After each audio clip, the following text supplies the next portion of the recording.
দক্ষিণ চব্বিশ পরগনার জয়নগরের বাসিন্দা বিমল সর্দার অটোতে গুরুতর জখম অবস্থায় পায়ে চোট লেগে তড়িঘড়ি আনা হয় জয়নগর স্পন্দন নার্সিংহোমে। 100 রিপোর্ট করে বসিয়ে রাখার অভিযোগ। রোগীকে কোনো ইনজেকশন বা ওষুধ দেওয়া হয়নি। বসে থাকতে থাকতে রোগী মৃত্যুর কোলে ঢলে পড়ে। তারপর উত্তেজনা শুরু হয়। রোগীর পরিবার ভাঙচুর করে জয়নগর স্পন্দন নার্সিংহোম। অবশ্য ডাক্তারের পক্ষ থেকে জানানো হয় রোগীকে ভর্তি করা হয়নি। ডাক্তার দেখাতে এসেছিল। ডাক্তার আসে 3টের সময়। উনি এসে 2:30টার সময় এক্স-রে রিপোর্ট করে বসে আছে। তার মধ্যে এমন দুর্ঘটনা ঘটে গিয়েছে। এর জন্য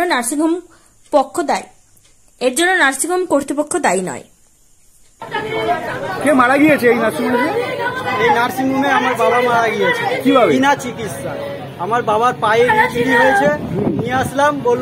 এরা বললো আমাদের ডাক্তার রেডি আছে, আপনারা এক্সরে করুন, এক্ষুনি অপারেশন বা এক্ষুনি সবকিছু করে দেওয়া যাবে। আমার কিছু হয়নি তা বলে এক্সরেটা করে আনলাম। আনার পরে ওরা একবার ডাকে এক্সরেটা তুলে, ও একবার ডাকে এক্সরেটা তুলে, ওরা সবাই ডাক্তার। ওরা এক্সরে দেখে নিয়ে বলছে ঠিক আছে, এখানে হাওয়া হচ্ছে, এখানে বসো, এখানে থাকো, আমাদের ডাক্তার রেডি হচ্ছে। 3 ঘন্টা হয়ে যাচ্ছে, ডাক্তার আসেনি। নিজেরাও কোনো যন্ত্রণার একটা ইঞ্জেকশন মারেনি। যে যন্ত্রণা হচ্ছে একটা ট্যাবলেট দিয়ে একটা ইঞ্জেকশন কিছু দেয়নি। সেই লোক যন্ত্রণায় কাতরাতে সেই লোক। বাবার কি হয়েছিল? বাবা অটোরে আস্তে আস্তে অটোর পায়ের উপরে পড়ে পাটা ভেঙে। কোথায় হয়েছিল এটা যতটা সম্ভব হয়েছে নিমপিটে। আচ্ছা, এখনো আমরা জানতে পারিনি, যতটা সম্ভব। কখন ঘটেছে এটা ঘটেছে 11টার সময়। এখানে কখন নিয়ে এসেছি? এখানে এনেছি তখন বাজে 12টায় 10 মিনিটে এখানে। এরা কি করছে দেখিনি? এরা বললো আমাদের ডাক্তার আছে, আপনারা এক্সরে করুন, এক্ষুনি হয়ে যাবে বলে ওরা ভর্তি করে নিল। সব কাগজপত্র জমা নিয়ে নিল।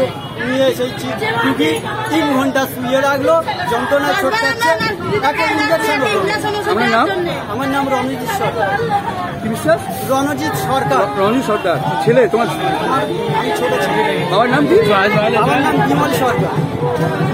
আপনার নার্সিংহোমে অ্যাকচুয়ালি আজকে 2টোর সময় বিমল সরকার নামে একটা পেশেন্ট, মনিরতটেই বাড়ি, সম্ভবত নিমপিন হসপিটালের কাছাকাছি অ্যাক্সিডেন্ট হয় রাস্তায়। তারপর নিমপিন হসপিটাল থেকে প্রাইমারি ট্রিটমেন্ট নিয়ে এখানে আসে অর্থোপেডিক সার্জনের অপিনিয়ন নেওয়ার জন্য। এবং এক্সরে ছিল, যার ফিমার ফ্র্যাকচার ছিল এবং পেলভিসের হাড় ফ্র্যাকচার ছিল, স্পাইন ইঞ্জুরি আছে একটা। তো অর্থোপেডিক সার্জন আজকে 3টেই টাইম, এখানে 2টো 10-15 নাগাদ পেশেন্ট আমাদের নার্সিংয়ের মধ্যে আসে। তারপর অর্থোপেডিক ডাক্তারের জন্য ওয়েট করছে। তার মধ্যে 10-15 মিনিটের মধ্যে পেশেন্ট একটা শ্বাসকষ্ট শুরু হয় এবং পেশেন্ট সঙ্গে সঙ্গে খারাপ হয়। এখানে আমাদের ডাক্তাররা সঙ্গে সঙ্গে তাকে প্রাইমারি ম্যানেজমেন্ট দেওয়ার জন্য আইসিইউতে তোলে এবং ভেন্টিলেশনও দেওয়া হয়, কিন্তু শেষ রক্ষা হয়নি, পেশেন্টটা এক্সপায়ার করে। পেশেন্ট পার্টি এবং কিছু বাইরের লোকজন, পেশেন্টের আত্মীয় স্বজন বাইরে থেকে এসে নার্সিংয়ের মধ্যে, এখানে রানিং নার্সিংহোম পেশেন্টপত্র অনেক ভর্তি আছে, আমরা রিকোয়েস্ট করা সত্ত্বেও ভাঙচুর করে। চেম্বার আপনারা দেখুন, আমাদের সমস্ত জায়গা, আমাদের ঘরটা সব ভাঙচুর করেছে। এমনকি আমাদের স্টাফদেরকেও মারধর করেছে। এই ধরনের ঘটনা যদি আমাদের নার্সিংয়ের পক্ষ থেকে কোনো রকম দোষ থাকে, ত্রুটি থাকে, তার আইনি ব্যবস্থা নেওয়া হোক। আমরা তার ক্ষতিপূরণ দিতে রাজি আছি।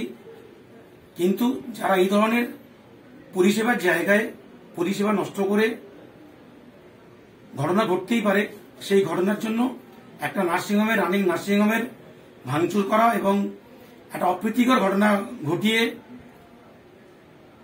পরিস্থিতি সামাল দেওয়ার জন্য আমরা লোকাল থানাতে ফোন করি। থানা থেকে স্টাফ আসে, থানার স্টাফের সামনেও পর্যন্ত তারা চিৎকার চেঁচিয়েছি এবং ভাঙচুর করে। তারপর থানা বাইরে থেকে সেগুলোকে ম্যানেজ করার চেষ্টা করছে। আমরা চাই যারা এই ধরনের ঘটনা ঘটিয়েছে সম্পূর্ণ তদন্ত সাপেক্ষে তাদের যেন উপযুক্ত শাস্তি পায়, যাতে আর সাধারণ মানুষ চিকিৎসা জায়গা যেন কোন রকম ভাবে এই ধরনের ক্ষয়ক্ষতি ভাঙচুর না করে, চিকিৎসার বিঘ্ন না ঘটায়। নমস্কার।